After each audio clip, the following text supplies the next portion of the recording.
Listo. No, mi amor.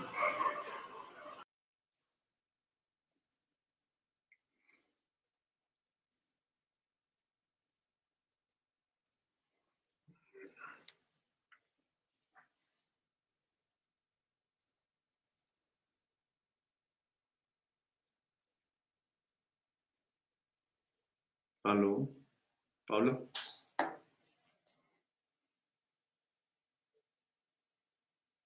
Listo, ya puedes hablar. ¿Listo, Paula? Listo. Empezamos. ¿Paula? ¿Aló? Hola, hola.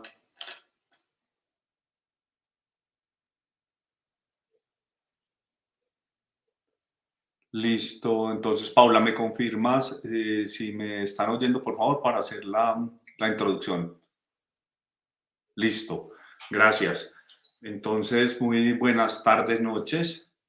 Hoy vamos, como ven el título, vamos a hablar sobre el estrés y no crean que no me produce estrés hacerlo, no se sueñen en una conferencia de tipo Maharashi donde todos vamos a salir calmados y om, sino que es un enfoque distinto del tema del estrés. Les recomiendo el que quiera que tengan algo donde cómo tomar notas, pero no notas de la conferencia, pues porque esta va a quedar en la página, no, esta no la necesitan tener, sino más sobre reflexiones personales que se les ocurran durante lo que vamos a hablar hoy. Entonces, para que graben o tengan ahí en las notas del teléfono, en el computador o algunos que todavía les guste lápiz y papel, también es bienvenido. Entonces, Paula, por favor, la siguiente. Entonces, ¿qué vamos a ver? Vamos a ver un poquito de teórico sobre qué es el estrés, cómo me conozco yo, que es muy importante, algunas técnicas y preguntas que nos debemos hacer y algo chiquitico al último de cómo controlar el estrés. La siguiente, por favor. Bueno, entonces todos hemos visto el caso de cómo una persona alegre, tranquila, conciliadora, resolutiva, todo lo que llamamos adjetivos positivos en la vida o lo que se conoce ahora como exitosa, para nuestros estándares, se transforma de un día para otro o en un corto tiempo en una persona ansiosa, desconfiada, que no duerme bien, conflictiva y entonces empieza a compensar todos estos problemas comiendo mal, durmiendo mal, gana peso, empieza a usar de sustancias o alcohol. Entonces eso va trayendo, va haciendo una cascada y va trayendo problemas adicionales. Se queda frecuentemente trabajando hasta tarde, pero tampoco trabajando más logra los objetivos que antes lograba. Eh, Deja el ejercicio porque entonces como las cosas no le rinden, deja de trabajar, no le queda tiempo. El fin de semana es un problema porque lo usa es para desatrasarse de tareas, no tolera a las personas de su casa. Lo que antes era la dicha para él, que puede ser su familia, su hija, su hijo, su esposa, pues ya les producen ansiedad porque le quitan, eso le quita aparentemente tiempo. La siguiente. Entonces, ¿qué es eso? Entonces uno empieza a autodiagnosticar, dice no, o las otras personas le dicen no, hermano, eso es ansiedad, es depresión, son problemas de tiroides, no, lo que pasa es que como usted tiene tantas responsabilidades, eso es típico de los ejecutivos, grado de ejecutivo que sea, porque para nosotros ejecutivos son muchas cosas, tampoco hay una definición. Entonces, no hay una definición y el problema es que se nos volvió la palabra estrés como parte del paisaje. Pero lo importante de eso y uno de los mensajes grandes de hoy es reconocer, tratar de reconocer eso rápido y buscar ayuda, porque ya no son cosas que no, donde funcionan de pronto las estrategias que antes nos funcionaban para solucionarle. Entonces, si perdemos la capacidad de manejar el estrés, pero tampoco buscamos la ayuda profesional, es donde empiezan los problemas. Entonces, el mensaje es que hay personas expertas y esas personas expertas también se pueden valer de ayudas como exámenes de laboratorio para ayudar al tratamiento de estos problemas de estrés. La siguiente. Entonces, una de las causas de este problema es que el estrés siempre lo percibimos como algo totalmente negativo. Entonces lo que hacemos es minimizarlo o negarlo. Eso nos lleva a un mal manejo. Pero en realidad el estrés tiene un objetivo natural que es ayudarnos a tener un estado de excitación que nos vuelve más ágiles, nos vuelve más rápidos y nos ayuda a resolver problemas tan simples como el ataque de un depredador, que es como nace en la naturaleza, u otras cosas. Vamos con la siguiente, Pablo.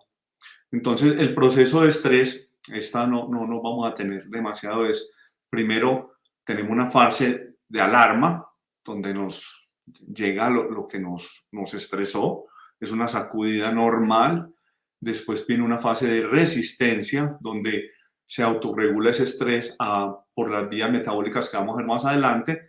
Después, si esto sigue, si no tenemos las fases de alarma y las de compensación equilibradas, vamos a llegar a las fases naranja y roja, las 3 y 4, donde hay descompensación o lo último, que ya se llama, allá hay muchas palabras para eso, en español sería agotamiento, pero la digo porque la van a encontrar también, que es burnout, que es como quemarse, que es la última fase ya cuando manejamos muy mal el estrés. La siguiente.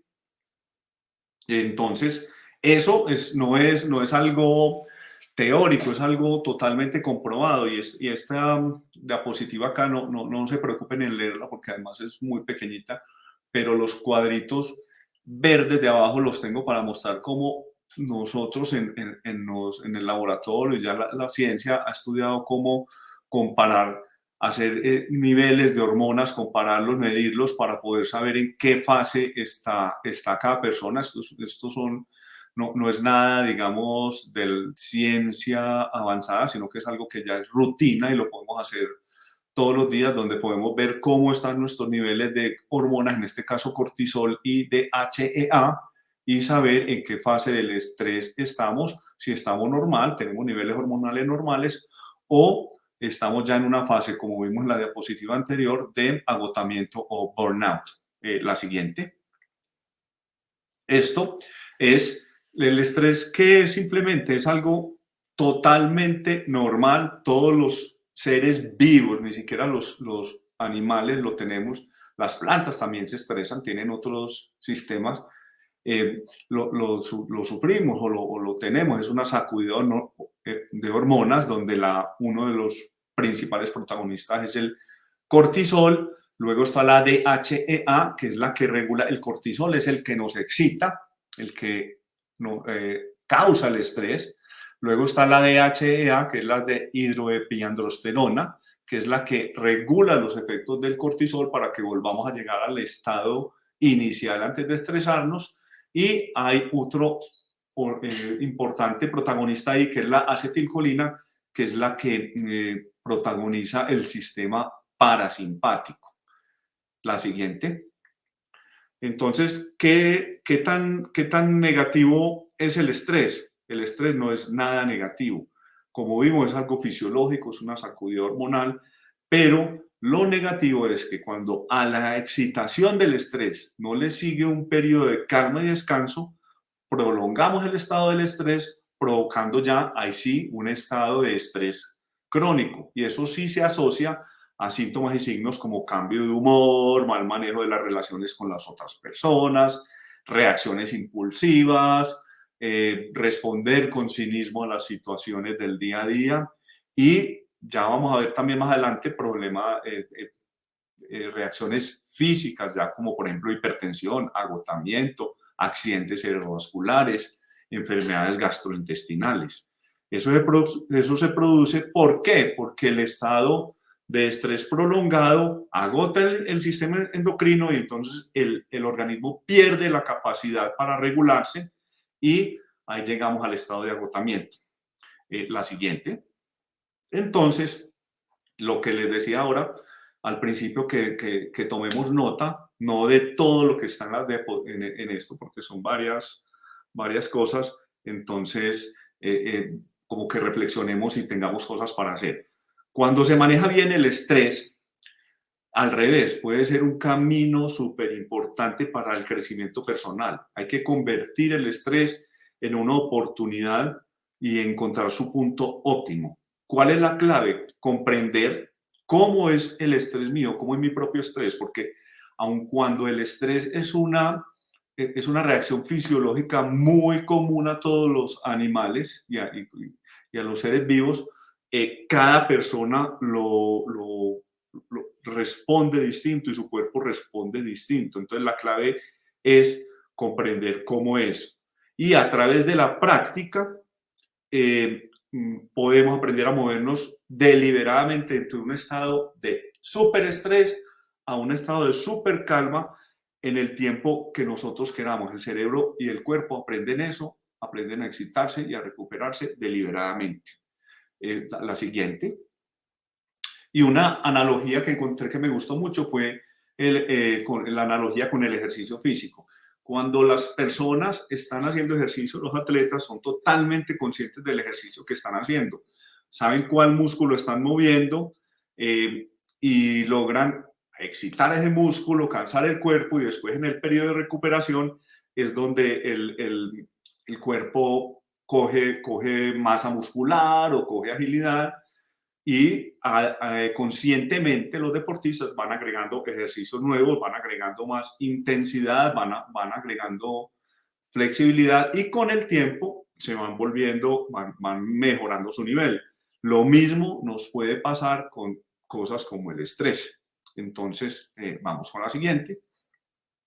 Entonces, a través de nosotros ser las personas, generalmente no somos conscientes ni lo hemos pensado, cómo son nuestros estados. Por ejemplo, miren que nosotros no sabemos cuál es la reacción a veces no hemos reflexionado cómo es nuestra reacción ante el estrés. Unas personas al estresarse se pueden volver súper agresivas, mientras que otras se pueden volver retraídas. Entonces, tenemos que aprender a conocer nuestra reacción. De otra forma, también tenemos que aprender a ver cuáles son los modos de compensación mejores para nosotros. Algunas personas, por ejemplo, dar una caminata los calma, pero hay otras que prefieren hacer algo quieto, que es como sentarse, por ejemplo, a leer algo o a mirar por la ventana. Entonces nosotros no somos conscientes de nuestros patrones relacionados con el estrés, no nos damos cuenta, entonces, cómo lo estamos manejando y la carga que eso nos trae. Entonces, pocos somos conscientes de eso. Entonces, ¿cómo vamos a lograr, qué vamos a hacer para pensar en esto y empezar a ser conscientes? Es algunas preguntas y algunos ejercicios. Y aquí está lo que les contaba ahora. ¿Con qué frecuencia nosotros en la semana estamos lo que se llama estado de flujo, totalmente concentrados en alguna actividad, en algún trabajo o en algún pensamiento? Esto es importante saberlo y aprenderlo a manejar, como les dije antes.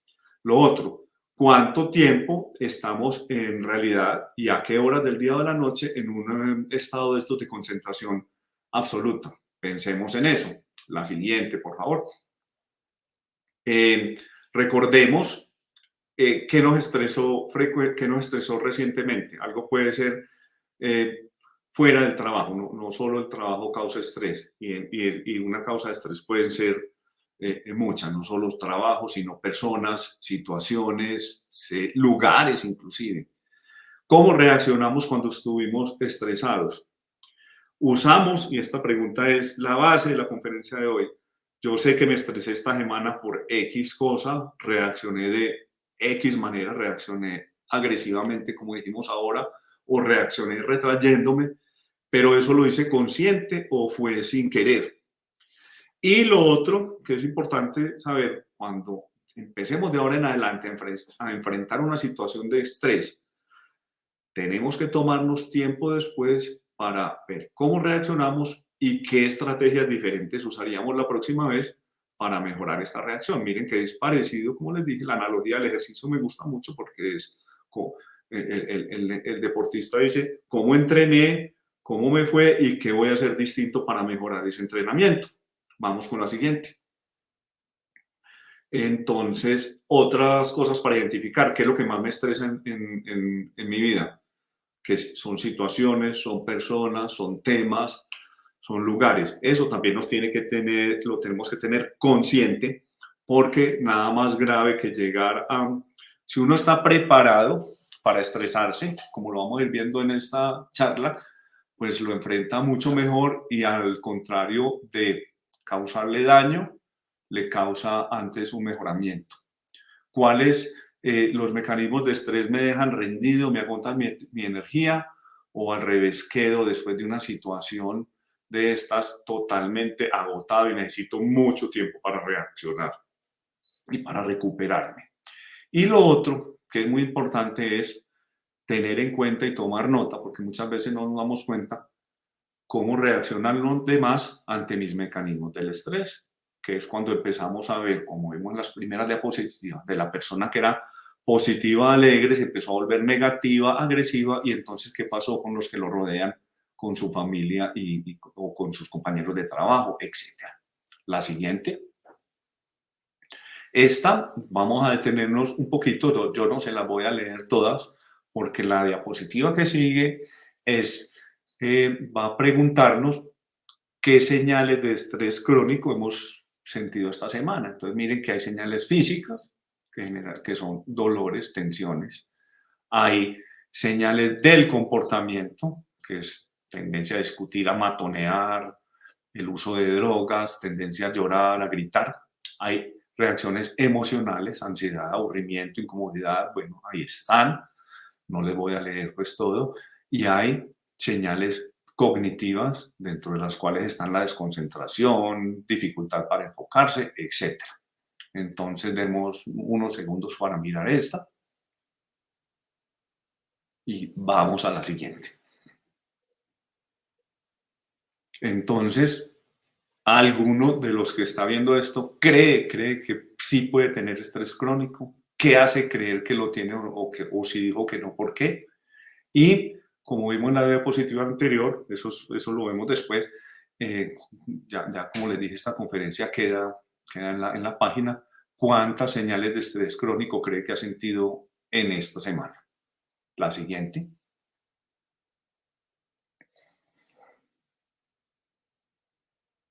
Bueno, entonces, si uno empieza esto que vimos, si uno empieza a revisar periódicamente estas preguntas, va creando lo que se llama una autoconciencia. Uno, ubicando y describiendo el estrés, va aprendiendo a aprovechar la respuesta a este.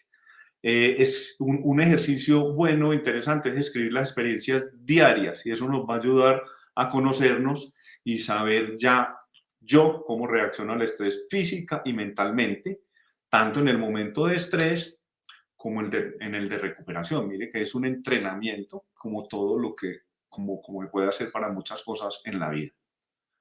Bueno, sigamos la siguiente. Entonces, ¿qué hacer? ¿Qué debemos hacer? Entonces, mire que ya vamos recapitulando. Vimos qué es el estrés. El estrés es algo que no debe ser parte del paisaje. Es una respuesta fisiológica de los seres vivos. A pesar de eso, todos lo experimentamos de una manera diferente. Tenemos que tener fase de estrés y fase de recuperación. Tenemos que aprender a conocernos, cómo reacciona el estrés en mí, pero hacerlo de una manera consciente. Esto no es algo que llegue así del universo, nos caiga, es algo que tenemos que trabajarlo y experimentarlo. Y ahora vamos a ver qué cosas se pueden hacer dentro de muchas. Esto es solo un abrebocas. El objetivo mío es que tomen conciencia de que esto existe y que se pueden hacer cosas para que empiecen a ver que ya van a empezar a ver por todos lados referencias de esto y ver qué pasa. Eso, cuando uno lo descubre, todos los días se encuentra algo en alguna de las fuentes miles que tenemos de información día a día. Entonces vamos por la siguiente. El hecho, nosotros hemos estado también mucho tiempo, digamos, los indicadores de éxito, de ser exitoso, de ser juicioso, de ser bueno, ya se han ido revaluando también. Uno de ellos es que ser multitarea ya se ve que no es tan virtud como se creía antes. Nosotros, miren que en diapositivas anteriores había una pregunta de cuántas horas al día estoy yo súper enfocado. Entonces, el compromiso y el enfoque son importantes. No podemos estar todo el día brincando de un lado a otro y esto debe ser consciente. Lo que dice ahí es que bloquear un tiempo, cada persona tiene horas que puede, hay gente que puede más tiempo, hay gente que puede menos tiempo, hay gente que empieza con poco tiempo y va aumentando, pero siempre debemos buscar tiempo diario para concentración absoluta en lo que vamos a hacer. Puede ser trabajo, puede ser arte, puede ser lectura, puede ser relaciones con los demás, pero tiene que ser sin multitarea, sin correos, chat, teléfono y una sola cosa a la vez. La siguiente. Se debe programar también tiempo diario para tiempo conmigo mismo, con la misma, y no es que se me ocurrió, me pasó, no. Uno lo debe programar también y decir, va a ser tanto tiempo a tales horas, y lo mismo como el entrenamiento físico. Cada día va mejorando la calidad de ese tiempo y vamos logrando mejores cosas. Es la misma disciplina para mí que la misma disciplina que le dedico a reuniones de trabajo o a hacer cosas de trabajo. El tiempo conmigo mismo puede ser de muchas maneras, aquí solo hay varias. Me gusta mucho la de soñar conscientemente. No es tampoco divagar y que eso se pierda, es voy a soñar, pero después de soñar poder tener una etapa de pronto de lograr consolidar algunas de esas cosas que soñé. Entonces miren que es romántico, pero práctico también. La siguiente. También eso lo hacen los grandes ejecutivos y no es pues ningún invento también. Cuando se planea un periodo de estrés y máxima atención, uno también debe planear cuándo y cómo va a ser el periodo de recuperación. No es normal ni bueno que si yo voy a hacer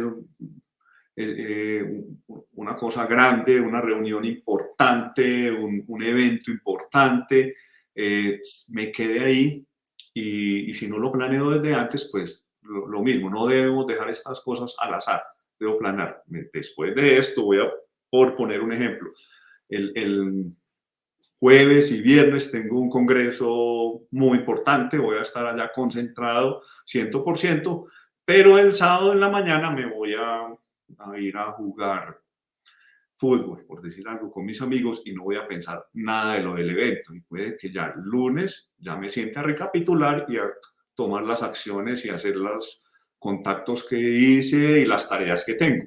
Entonces, esta parte es buena, descubrir cuáles son mis buenas formas de fase de recuperación. ¿Qué hago? Si jugar fútbol, si pasear, si conversar, si observar aves, lo que sea. Vamos con lo siguiente. Por ejemplo, mirar fotos, es muy importante y muchas de las referencias que busqué para hablar de esto lo dicen. Ya no es tan bueno, por ejemplo, tener en mi escritorio todo, tener el agua, tener el café, tenerla antes, pues ya no se usa la impresora, sino que es bueno también crear mecanismos de que yo trabajo un rato y tenga, en vez de coger el agua que tengo ahí, ir por ella más lejos porque me muevo, o ir por el café a algunos sitios, observar, acariciar algo. Todo también hay muchas referencias de que las mascotas ayudan mucho e incluso mascotas de peluche, acariciar, tocar algo, eso nos saca la mente también a otro sitio, pero como he insistido mucho hoy, eso no puede ser efecto del azar, sino hábitos creados y que yo diga voy a trabajar 2 horas, me levanto, voy por agua, por café, saludo por decir si lo puedo hacer a mi perro y vuelvo. Pero no recomiendan que el descanso sea meterse a chatear en el celular o navegar en redes o así. Parece que no es no es tan efectivo para recuperarnos del agotamiento cognitivo. Entonces hay que buscar descansos como más antiguos, más rústicos, como los de antes. Caminar, leer, hacer cosas así. La siguiente, por favor. Bueno, vamos entonces ya después como de esta etapa también. Entonces ya vimos que el mensaje como de estas diapositivas anteriores es hay que buscar mecanismos no al azar, programados, medidos de descanso, de saber cuándo voy a tener el estrés, pero también el mecanismo para aplanarme, para descansar del estrés y para lograr otra vez el equilibrio hormonal, porque el cortisol y la DHA no son no solo si no las quemamos, no las gastamos, no se van a recuperar y llego al estado crónico. Tomar en serio el sueño es otra recomendación muy repetida en todas las referencias, donde dice que uno debe dormir entre 7 y 9 horas diarias. Es lo que coinciden, digamos, todos los expertos. Y la rutina en esto también, volvemos a lo mismo, rutinas, cosas conscientes, no es que a qué horas te duermes, no, a la hora que me coge el sueño, no. La idea es que haya una hora de acostarse muy homogénea, muy repetida todos los días, que sea muy rutina. Y que antes de dormir también todos coinciden en que se eviten las comidas pesadas, entre comillas, eso también varía mucho de persona a persona. Pero sí está visto que las proteínas tienden a darnos más estado de alerta que los carbohidratos y también hay muchas recomendaciones de que la proteína se debe comer más temprano en el día que tarde. Lo mismo trabajar en pantallas, la tomada de cafeína, pues todo lo hemos oído. También se debe evitar cerca a la hora de yo acostarme. Esto, pues claro que hay variaciones individuales, hay personas que pueden tomar un café antes de acostarse y no les causa nada. Bueno, vamos, lo meto aquí, que se me puso la pantalla como distinta. Bueno, y otra cosa que también encontré es que el tema de no, pues yo en semana trabajo muy duro, no duermo, me levanto a las 5 de la mañana y me acuesto a la 1 de la mañana, pero me desatraso el fin de semana donde sí duermo todo el día el sábado y el domingo. Parece que no es muy buena opción porque igual el cuerpo no va a lograr lo que llamamos nosotros homeostasis porque debe ser, como dice en la primera línea, más rutinario, misma hora, las mismas horas, entonces el desatraso que yo personalmente creía que podía servir, por lo que encontré, parece que no es tan buena opción. Vamos con la siguiente, que es la alimentación y la hidratación.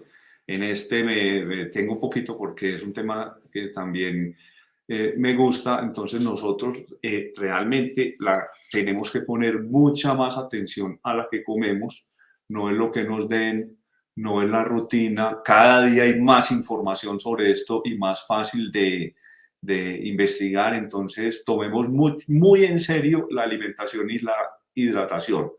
Y tengo ahí importante porque el sistema a veces nosotros puede que estemos, no tengamos el estrés crónico también o se suman las cosas, pero fuera de eso no tenemos los sustratos que se necesitan para la recuperación. Entonces, para que haya acetilcolina, debe haber vitamina B, colina y manganeso. Entonces, también les recomiendo investiguemos, hay alimentos, hay suplementos donde podemos encontrar suplementos como estos, porque eso nos ayuda también a tener un sistema parasimpático más sano que nos ayuda a la recuperación.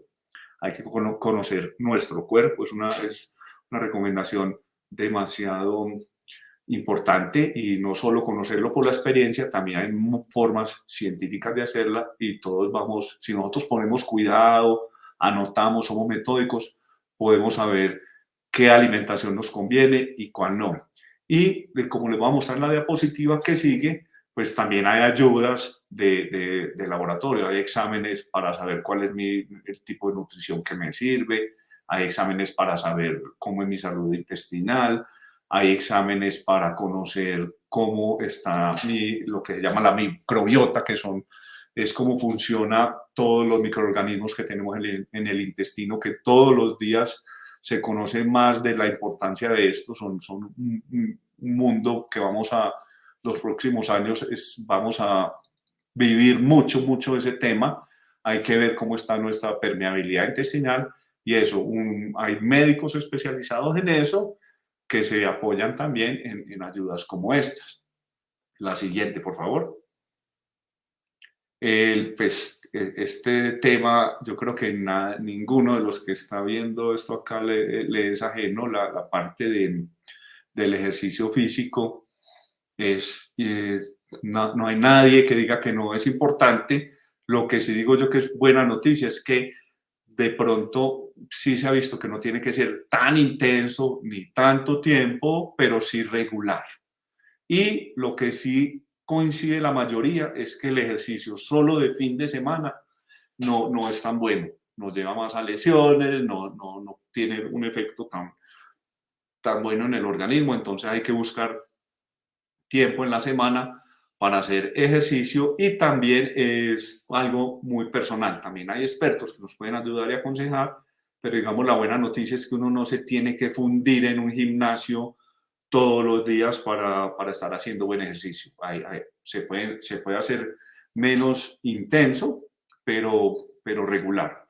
Y este a mí me gusta mucho y personalmente sí lo aplico hace tiempos y es uno también la rutina de reunirse y trabajar siempre en la misma parte, en la misma situación, lo va volviendo, lo va cansando a uno. Entonces, a veces no es siempre bueno hacer, en la pandemia lo vimos, uno también se iba cansando siempre en la reunión por Zoom y le daban ganas de ir a la oficina, pero también viceversa, puede ser no siempre en la oficina, sino cambiarse.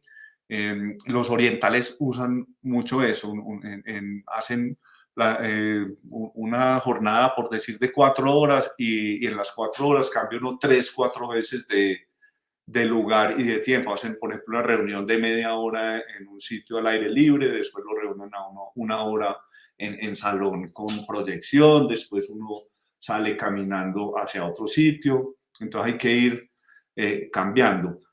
También las conversaciones mientras se camina son bastante buenas y terapéuticas. Entonces, a veces hay que aplicar eso. A veces nos volvemos un poco rutinarios y perezosos, no nos paramos del escritorio y estamos ahí todo el tiempo y al fin del día podemos estar más cansados y fuimos menos productivos.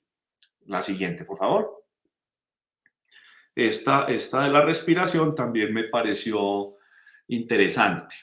Y miren que a veces el cuerpo mismo lo pide, que es un suspiro, es simplemente el cuerpo quiso cambiar de modo de respiración. Entonces ya se ha visto que la respiración reactiva el sistema parasimpático, que es el que nos recupera del estrés y ayuda a romper ese círculo vicioso.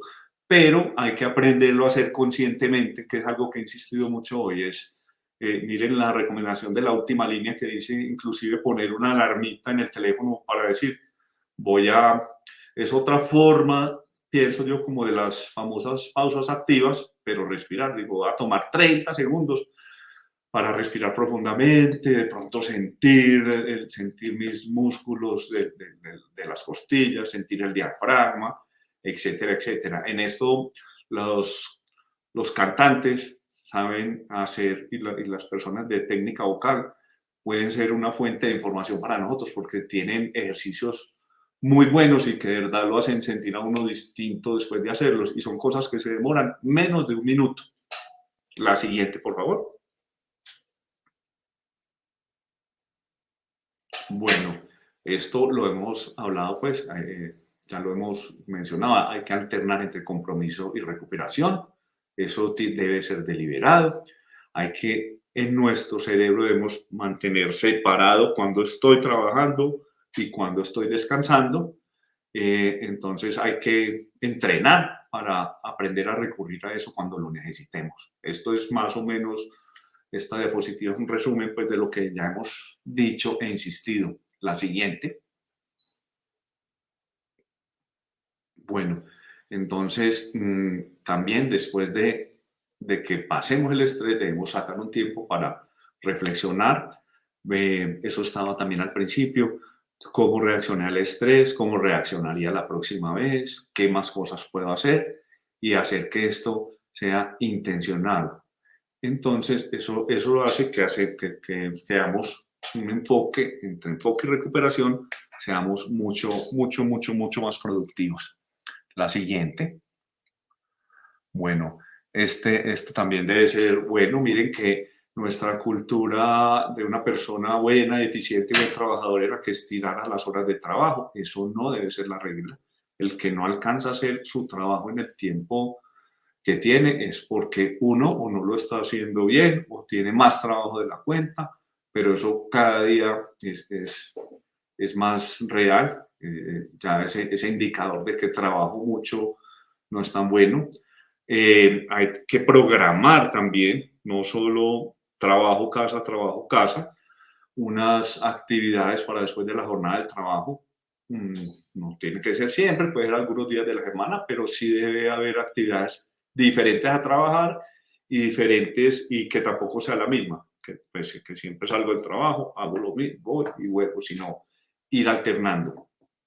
Y esta me gustó mucho, esta que encontré, que es muy para ahora, pues ya muchos, al menos en algunos momentos, aprendimos ahora que se puede trabajar en la casa y se logra, pero cuando termine de trabajar, esa oficina en casa no debe quedar abierta y eso no debe quedar esa tentación de que hice algo, pero voy a meterme otro momentico a mirar qué pasa. El horario ese se respeta.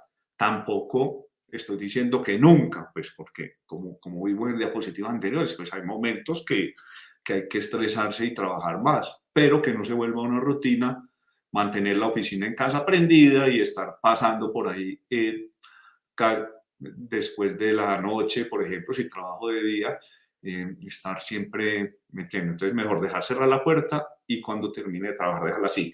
Y si yo no tengo una oficina en casa, que es un espacio dedicado a eso, que es más raro, que por ejemplo trabajo en un sitio de la casa, también lo que recomiendan es, una vez baje eso, desmantele esa oficina, cierre todo y deje ese espacio como estaba para que no haya la tentación ni se vea ahí la oficina. Al otro día, si va a trabajar ahí o al otro día, vuelve y lo organiza, pero no mantener la oficina en casa abierta.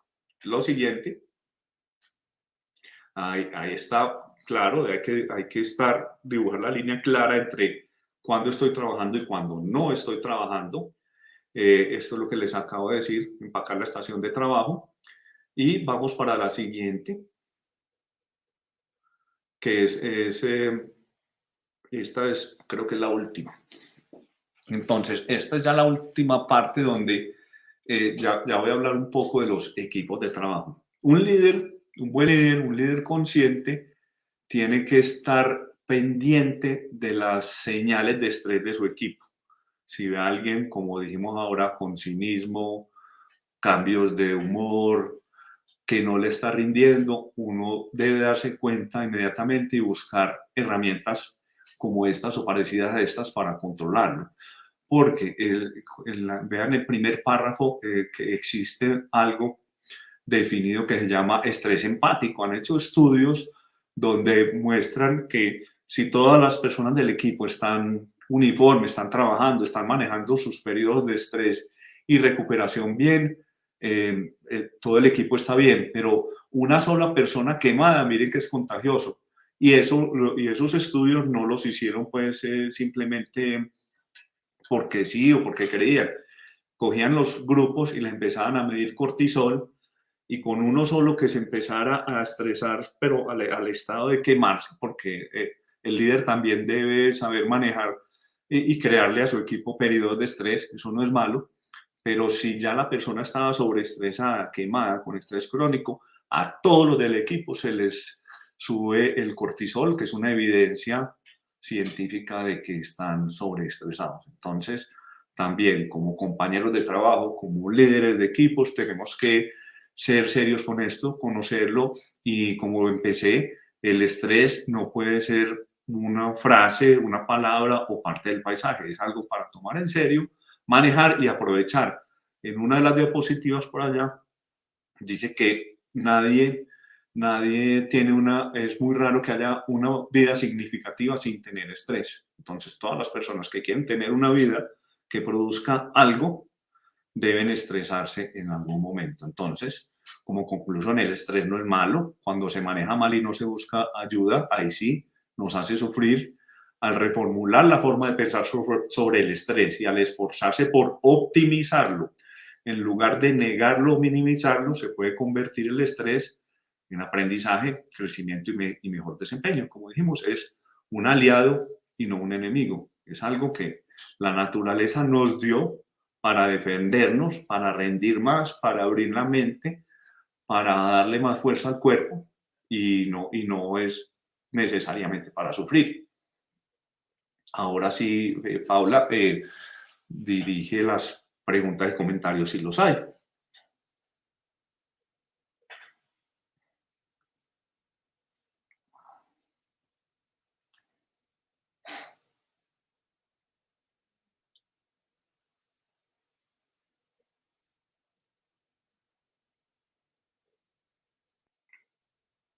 Hola.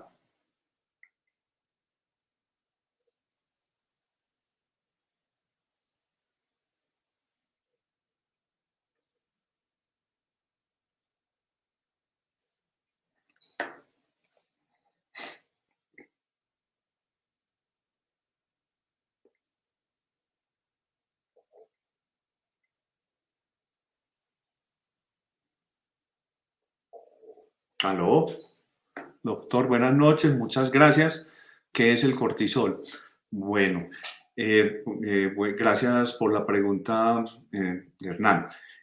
Nosotros tenemos, el cuerpo funciona con un sistema que empieza en el cerebro y pasa a la hormona. Nosotros tenemos varios sitios que producen hormonas. Uno de los principales es la tiroides y otro es lo que se llaman las hormonas, las suprarrenales, las glándulas suprarrenales que se llaman así porque están encima del riñón.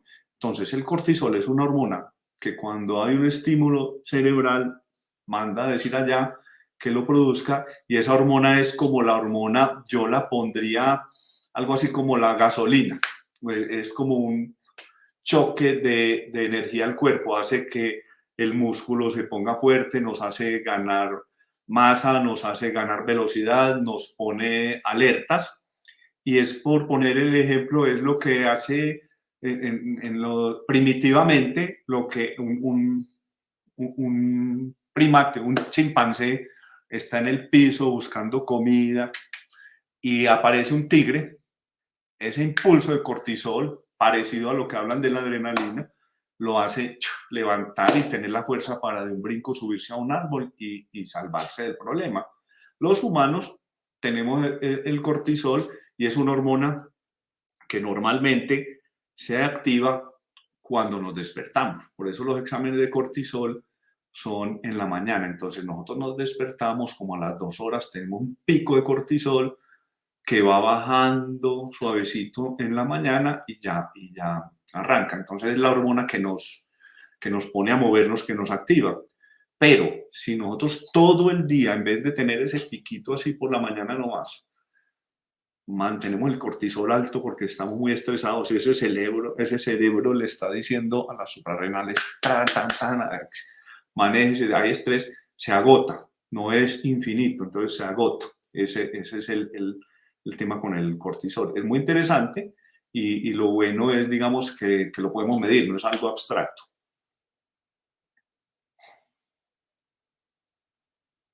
Sí, sí, una pregunta que si existe alguna prueba que nos identifica, que nos permite identificar el estrés.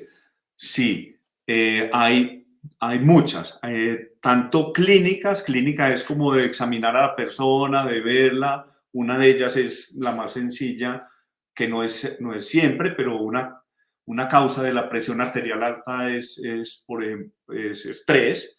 Pero también hay pruebas que miden este cortisol, miden la DHA y miden otras hormonas, y ya hay estudios muy sofisticados que los podemos hacer. Son sofisticados, pero no raros ni difíciles, donde se llaman perfiles de estrés, pruebas de estrés, que son exámenes de sangre.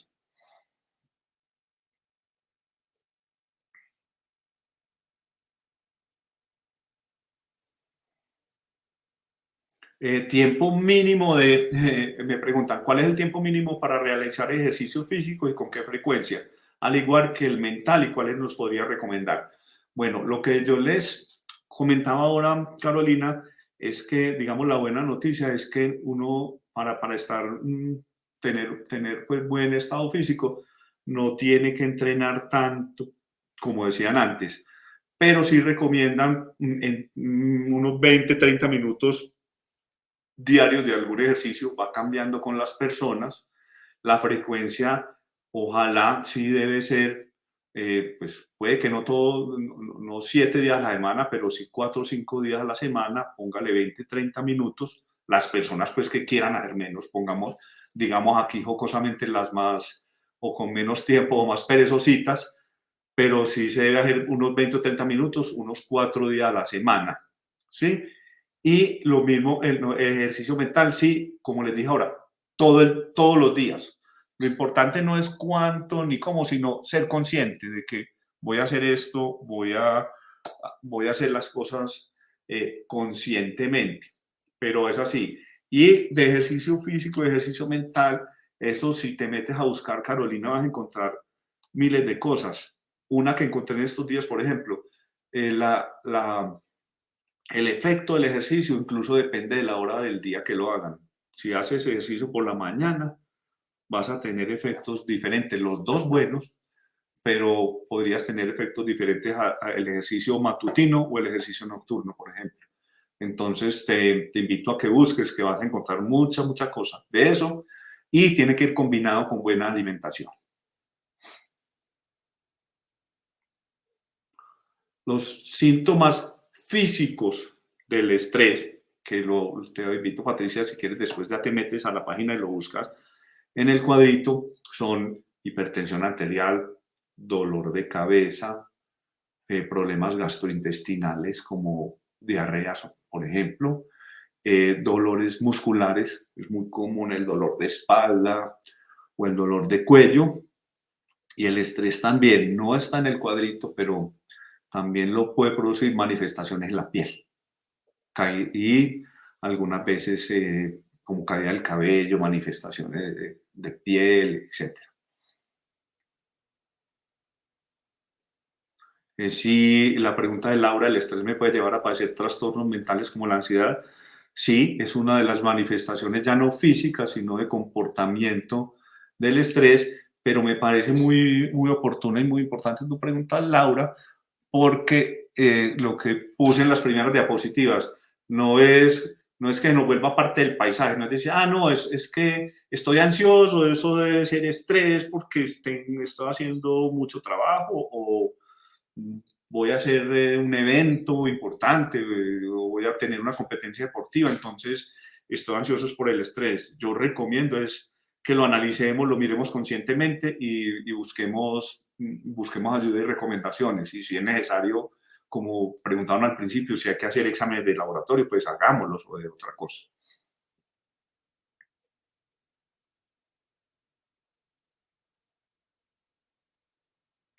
Sí, Juan Carlos Gómez pregunta si hay una patología que exista un nivel permanente elevado de cortisol. Sí, Juan, la respuesta es sí. Tenemos las dos patologías que incluso no son siempre creadas por el estrés.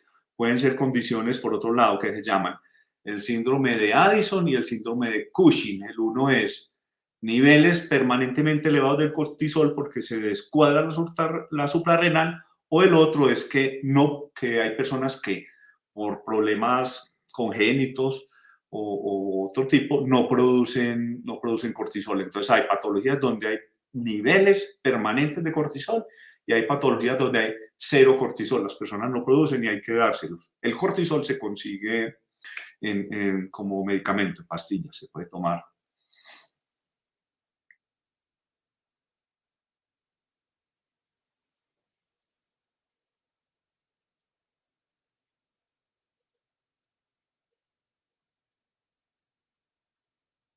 Bueno, creo que no hay más preguntas. Igual se pueden buscar en la página, en la conferencia, preguntar, escribirnos al chat. Eh, Bueno, me preguntan aquí esta es muy interesante, la diferencia entre tomar niveles de cortisol en la mañana y en la tarde.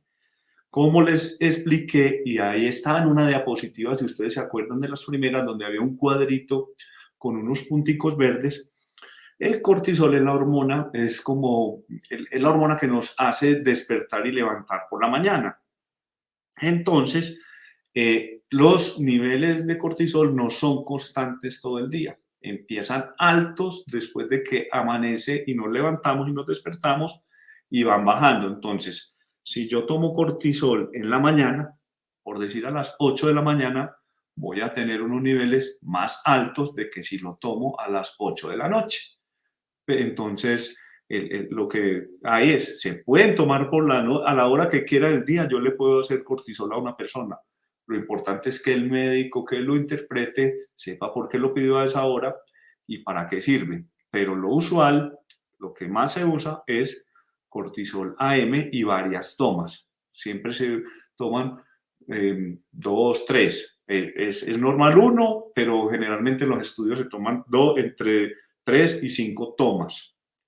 Entonces sí es diferente. En la mañana nosotros normalmente tenemos el cortisol más alto.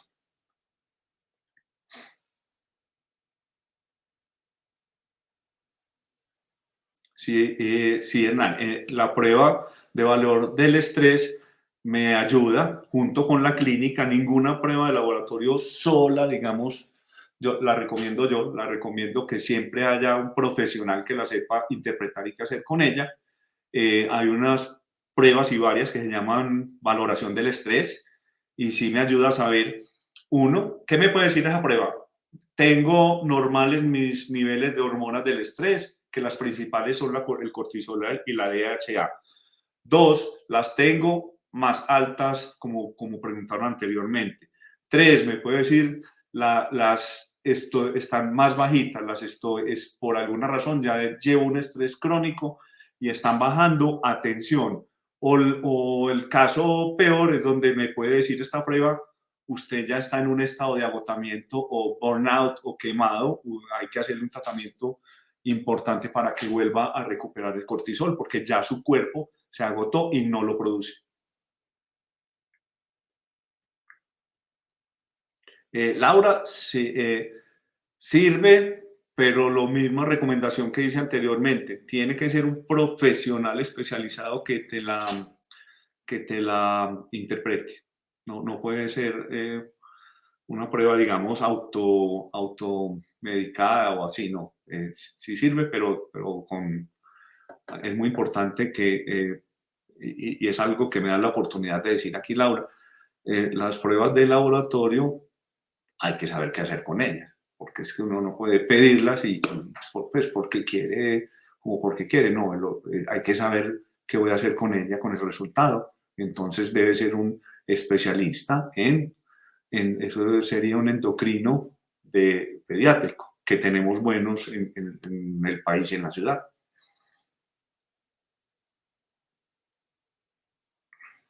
Ah, buenísima. Buena la pregunta. Sí, generalmente Isabel, qué bueno verte por aquí. Es el cortisol que se mide en saliva, da un indicador un poco como más fidedigno de cómo está el cortisol, porque es el activo. En sangre no es no es no es el cortisol activo. Entonces, generalmente para este tipo de pruebas lo recomendamos en saliva.